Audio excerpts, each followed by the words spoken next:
दोस्तों, सरसों की बुवाई के बाद सरसों की पहली सिंचाई लगभग सभी किसान कर चुके हैं और इक्का दुक्का किसान हमारे अभी भी रह गए हैं।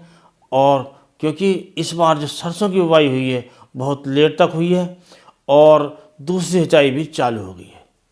अब बात करेंगे कि दूसरी सिंचाई करते समय हमें किस बात का ध्यान रखना चाहिए, इस समय क्या यूज करना चाहिए जिससे हमें सरसों का ज़्यादा उत्पादन मिल सके। दोस्तों, सरसों की बुवाई के बाद जब हम पहली सिंचाई करते हैं तो वो समय होता है लगभग 30 दिन का। हमें 30 दिन के आसपास उस समय हमें सिंचाई कर देनी चाहिए। अब बात आती है कि दूसरी सिंचाई हमें किस समय करनी चाहिए। तो दोस्तों, दूसरी सिंचाई का समय होता है लगभग 55 से 60 दिन तक। लेकिन ये सब प्रकृति पर निर्भर करता है ज़मीन की, कि हमारी ज़मीन मोटी है, हल्की है या रेतीली है। यदि हमारी ज़मीन मोटी है तो हमारी लगभग ये जो सिंचाई है ये 60 दिन की अवस्था पर होनी चाहिए। और यदि हमारी ज़मीन हल्की है तो हम 55 दिन की भी अवस्था पर कर सकते हैं। लेकिन ये कोई टाइम निश्चित नहीं है। ये जो टाइम है वो यही है कि हमारी सरसों पानी कम मांगती है। जब हमारी ज़मीन पूरी तरह ये लगने लगे कि सफ़ेद हो गई है, ये सूखने लगी है, तो उस समय हमें सिंचाई कर देनी चाहिए।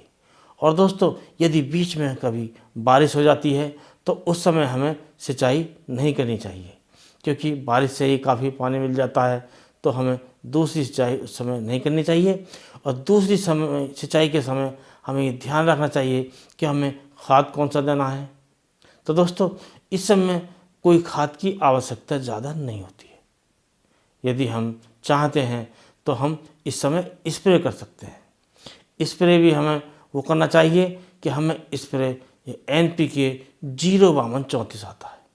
क्योंकि दोस्तों, ये जो अवस्था होती है ये वो अवस्था होती है कि हमारी सरसों की जो फूल निकलने शुरू हो जाते हैं और फूल निकलने के बाद हमें खाद की आवश्यकता नहीं होती है, क्योंकि हमारे जो फूल हैं उनसे फलियां बनने शुरू हो जाती हैं। और इस समय हमें कोई भी खाद हमें नहीं देना चाहिए।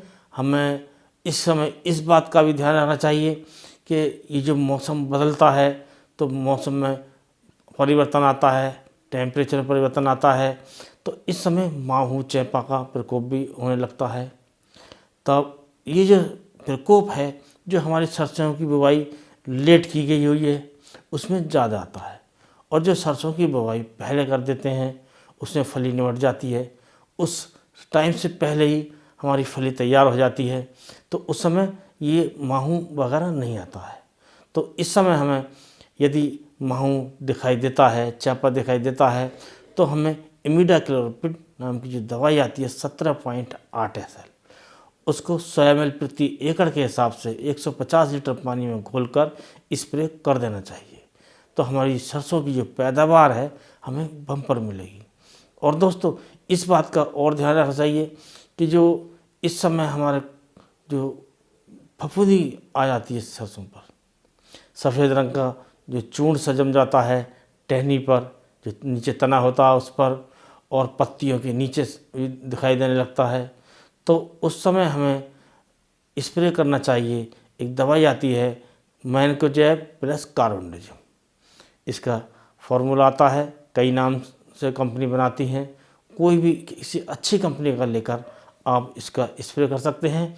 2 ग्राम प्रति लीटर पानी में घोलकर इसका स्प्रे करें तो फंगस से भी हमारी फसल का बचाव रहता है।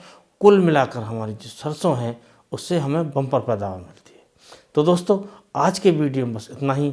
अगले वीडियो में नए टॉपिक के साथ फिर मिलते हैं। तब तक के लिए